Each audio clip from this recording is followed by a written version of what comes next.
এঁচোড় যদি খুব ভালোভাবে রান্না করা যায় তো খাসির মাংসকেও হার মানায়। অনেকেই আবার এঁচোড়কে গাছপাঁঠাও বলে থাকেন। নমস্কার বন্ধুরা, তিয়াসাজ রেসিপিতে সকলকে স্বাগত জানাই। আজ আমি নিয়ে চলে এসেছি একটা দুর্দান্ত স্বাদের এঁচোড়ের রেসিপি। আর এটা গরম ভাত, রুটি, পরোটা সব কিছুর সঙ্গেই খেতে অসাধারণ লাগে। আর বানানোর পদ্ধতিও কিন্তু একদম নতুন। আর দেখলে যে কেউ বানিয়ে নিতে পারবেন। তাহলে চলুন রেসিপিটা দেখে নেওয়া যাক। এখানে আমি একটা মাঝারি সাইজের এঁচোড় নিয়েছি। এবার এই এঁচোড়টাকে কেটে নিতে হবে। এঁচোড়টাকে কেটে নেব, তার জন্য প্রথমেই আমি হাতে একটু তেল লাগিয়ে নিচ্ছি। আর এই তেল হাতটা বটির গায়ে এইভাবে লাগিয়ে নিচ্ছি, তাহলে বটি থেকে আঠাটা খুব সহজেই উঠে যাবে। এবার এই এঁচোড়ের মুখের অংশটাকে প্রথমে কেটে নিচ্ছি। তারপর এই ট্যাপের জলে মুখটাকে ভালো করে ধুয়ে নিচ্ছি, এতে করে আঠাটা খুব সহজেই চলে যাবে। দেখুন, তারপর এঁচোড়টাকে আবারও কেটে নিচ্ছি। আরও একবার ট্যাপের জলে ধুয়ে নিয়ে এসেছি। এইভাবে আগের দিনের মা ঠাকুমারা এঁচোড় কাটার পর জল দিয়ে ভালো করে ধুয়ে আঠাটাকে পরিষ্কার করে নিতেন। এবার এই যে বুকের অংশটা রয়েছে, এই বুকের অংশটাকে কেটে ফেলে দিচ্ছি। গায়ে কাঁটার মতো অংশ রয়েছে, সেটাকে এইভাবে বাদ দিয়ে দিতে হবে।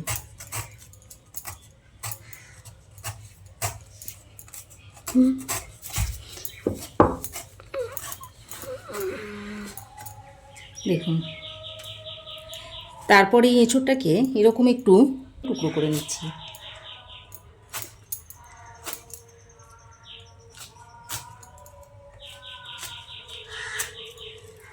দেখুন, এই রকম একটু মাঝারি সাইজ করে টুকরো করে নিয়েছি। তারপর এই যে জলের মধ্যে তেলটা মিশিয়ে রেখেছিলাম তার মধ্যে ডুবিয়ে দিলাম। সব এঁচোড়গুলোকে এইভাবে কেটে নেব।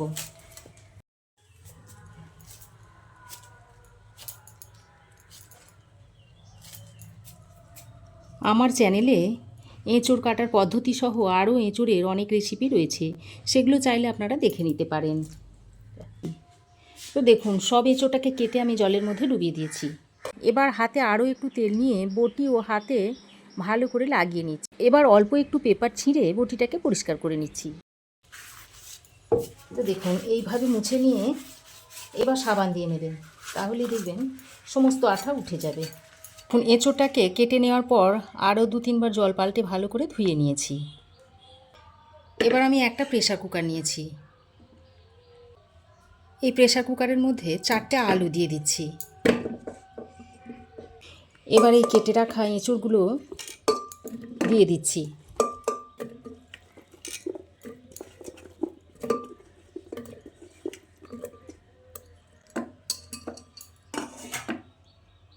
এবার এর মধ্যে ছোট কাপের 1 কাপ মতো জল দিয়ে দিচ্ছি। সঙ্গে অল্প একটু নুন আর একটু হলুদের গুঁড়ো দিয়ে দিচ্ছি। আর দিয়ে দিচ্ছি অল্প পরিমাণে একটু সর্ষের তেল। এবার প্রেসার কুকারে ঢাকনা লাগিয়ে 2 থেকে 3টে হুইসেল দিয়ে নেব। এবার আমি গ্যাস অন করে একটা কড়াই গরম করে নিয়েছি। তারপর এর মধ্যে দিয়ে দিচ্ছি 1 চামচ মতো সর্ষের তেল। ভালো করে গরম করে নিয়ে এর মধ্যে দিয়ে দিচ্ছি 2টো শুকনো লঙ্কা। আর দিয়ে দিচ্ছি একটা মাঝারি সাইজের কুচনো পেঁয়াজ, একটা কাঁচা লঙ্কা আর একটা পাকা লঙ্কা। আর সঙ্গে দিয়ে দিচ্ছি কয়েক টুকরো রসুন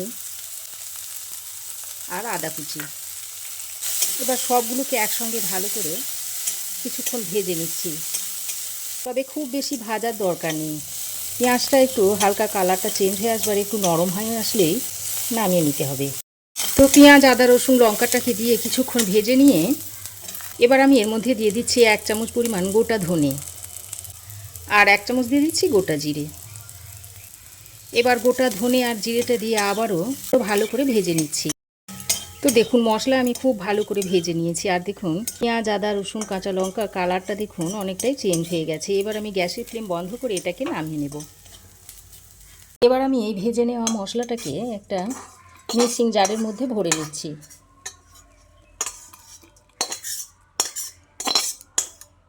তারপর এটাকে ঠান্ডা করে বেটে নেব, একদম মিহি করে বেটে নেব। দরকার হলে একটু জল দিয়ে নেবেন। তো দেখুন, মশলাটাকে আমি প্রথমে জল ছাড়া একবার বেটে নিয়েছিলাম, তারপর অল্প পরিমাণে একটু জল দিয়ে ঠিক এইরকম একটু মিহি করে বেটে নিয়েছি। এবার এদিকে দেখুন প্রেশার কুকারের স্টিমটা পুরোপুরি বেরিয়ে গেছে। তারপর প্রেশার কুকারের ঢাকনাটা খুলে এঁচোড় সেদ্ধ জলটা একটা বাটির মধ্যে ঢেলে নিচ্ছি। তো এঁচোড় সেদ্ধ জলটাকে আমি একটা বাটির মধ্যে ঢেলে নিয়েছি। এটাকে আমি ফেলবো না, এটাকে আমি রান্নার কাজে ব্যবহার করব। তবে আপনাদের বলবো যে এঁচোড় সেদ্ধ জল সব সময় ফেলে না দিয়ে তরকারিতে ব্যবহার করবেন। এটা যেমন পুষ্টিকর তেমনি আর তরকারির স্বাদও কিন্তু দ্বিগুণভাবে বাড়িয়ে দেয়। এঁচোড় আর সেদ্ধ আলুটাকে আমি আলাদা করে নিয়েছি, আর আলুগুলোকে আমি খোসা ছাড়িয়ে দুভাগে ভাগ করে নিয়েছি। এবার আমি এর মধ্যে দিয়ে দিচ্ছি একটা মিডিয়াম সাইজের কুচনো টমেটো, দিয়ে দিচ্ছি পরিমাণ মতো নুন, দিয়ে দিচ্ছি হাফ চামচ পরিমাণ হলুদের গুঁড়ো, আর হাফ চামচের থেকে একটু কম দিয়ে দিচ্ছি কাশ্মীরি লঙ্কার গুঁড়ো। এবার আমি যে মশলাটা তৈরি করে রেখেছিলাম সেই মশলাটা এর মধ্যে দিয়ে দিচ্ছি।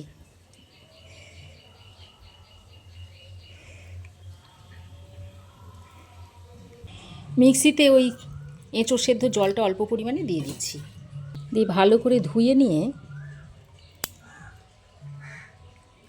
এই জলটাকে এর মধ্যে দিয়ে দিলাম, আর সঙ্গে 1 চামচ মতো সর্ষের তেল দিয়ে দিচ্ছি। তারপর সব কিছু একসঙ্গে ভালো করে মাখিয়ে নিচ্ছি। এইভাবে হাতে করে ভালো করে মাখিয়ে নিচ্ছি, আর যত ভালো করে মাখানো হবে এঁচোড়ের স্বাদ কিন্তু ততই বাড়। এঁচোড়ে দেখুন উপর থেকে নিচ পর্যন্ত সব একটু এইভাবে হাতের সাহায্যে ভালো করে মাখিয়ে নিতে হবে, তাহলে মশলাটা এঁচোড় আলুর মধ্যে খুব ভালোভাবে মিশে যাবে। এই সময় প্রচুর পরিমাণে বাজারে এঁচোড় পাওয়া যাচ্ছে, তাই বন্ধুরা আপনাদের আমি একটাই অনুরোধ করব যে অন্তত একবার হলেও এইভাবে এঁচোড়টাকে তৈরি করে খেয়ে দেখুন। মশলাটা দিয়ে এঁচোড় আলুর সঙ্গে খুব ভালোভাবে মিশিয়ে নিয়েছি। এবার এটাকে 5 থেকে 10 মিনিট মতো রেস্টে রেখে দিতে হবে। তো এঁচোড় আলুটাকে আমি 5 মিনিট মতো রেস্টে রেখে দিয়েছিলাম। এবার আমি যে কড়াইয়ে আদা রসুন পেঁয়াজটাকে ভেজে নিয়েছিলাম সেই কড়াইয়ে দিয়ে দিচ্ছি আরও 1 চামচ মতো সর্ষের তেল, আর সঙ্গে দিয়ে দিচ্ছি 1 চামচ পরিমাণ ঘি। এইভাবে যদি ঘি আর তেল মিশিয়ে এঁচোড়টা তৈরি করেন তাহলে একদম খাসির মাংসের মতো এঁচোড়ের স্বাদটা হবে। এবার আমি এখানে নিয়েছি একটা শুকনো লঙ্কা, গোটা গরম মশলা, এর মধ্যে আছে এলাচ লবঙ্গ দারচিনি, একটা তেজপাতা, আর নিয়েছি হাফ চামচ মতো গোটা জিরে, সেটা এখানে দিয়ে দিচ্ছি। এবার ফোড়নটাকে কয়েক সেকেন্ড ভেজে নিচ্ছি। এবার যে এঁচোড় আর আলুটাকে ম্যারিনেট করে রেখে দিয়েছিলাম সেটা এর মধ্যে দিয়ে দিচ্ছি। ওই ম্যারিনেট করা বাটিতে এঁচোড় সেদ্ধ জলটা অল্প পরিমাণে দিয়ে দিচ্ছি, দিয়ে যেটুকু মশলা বাটিতে লেগেছিল সেটা দিয়ে দিলাম। এবার এঁচোড় আলুটাকে এই ফোড়নের সঙ্গে খুব ভালো করে কষিয়ে নিচ্ছি। বন্ধুরা আমি আপনাদের খুবই কম তেলে রান্নাগুলো দেখানোর চেষ্টা করি। বাকি যে এঁচোড় সেদ্ধ জলটা ছিল সেটাকে দিয়ে এঁচোড়টাকে খুব ভালো করে বেশ কিছুক্ষণ টাইম নিয়ে কষিয়ে নিতে হবে। আর যে কোনো রান্নাতে যত কষিয়ে কষিয়ে রান্না করবেন রান্নাটা দেখবেন ততই টেস্টি হবে। দেখুন এঁচোড় আলুটা খুব ভালো করে কষিয়ে নিয়েছি।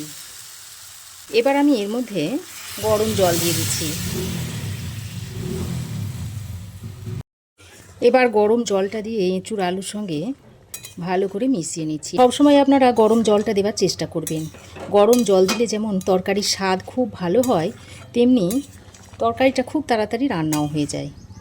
গরম জলটা দিয়ে এঁচোড় আলুটাকে ভালো করে মিশিয়ে নিয়ে এবার আমি একটা ঢাকনা লাগিয়ে 5-6 মিনিট মতো রান্না করে নিচ্ছি। ঢাকা দিয়ে আমি আরও 5-6 মিনিট মতো রান্না করে নিয়েছি, আর রান্না দেখুন হয়েই গেছে। আলু দেখুন খুব সুন্দরভাবে সেদ্ধ হয়ে গেছে, আর এঁচোড়ও দেখুন খুব সুন্দরভাবে সেদ্ধ হয়ে গেছে। এবার আমি অল্প পরিমাণে একটু গরম মশলার গুঁড়ো উপর দিয়ে ছড়িয়ে দিচ্ছি। তেলের সঙ্গে যেহেতু ঘিটা আমি দিয়েছিলাম তাই এখানে আর ঘি দিলাম না, আপনারা চাইলে ঘি দিয়েও দিতে পারেন। তো গরম মশলার গুঁড়োটা দিয়ে আবারও ভালো করে নেড়েচেড়ে মিশিয়ে নিয়েছি।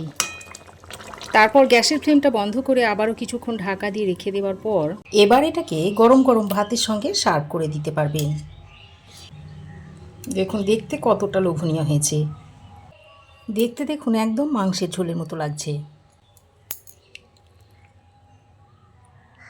তাহলে দেখলেন তো বন্ধুরা কত সহজে এঁচোড়ের এই রেসিপিটা তৈরি হয়ে গেল, তাও আবার একদম মাংসের ঝোলের মতো। তো এইভাবে আপনারাও একবার তৈরি করে খেয়ে দেখতে পারেন। তো আমার এই আজকের দুর্দান্ত স্বাদের এঁচোড়ের রেসিপি কেমন লাগলো অবশ্যই একটা কমেন্ট করে জানাবেন। ভালো লাগলে একটা লাইক ও শেয়ার করবেন।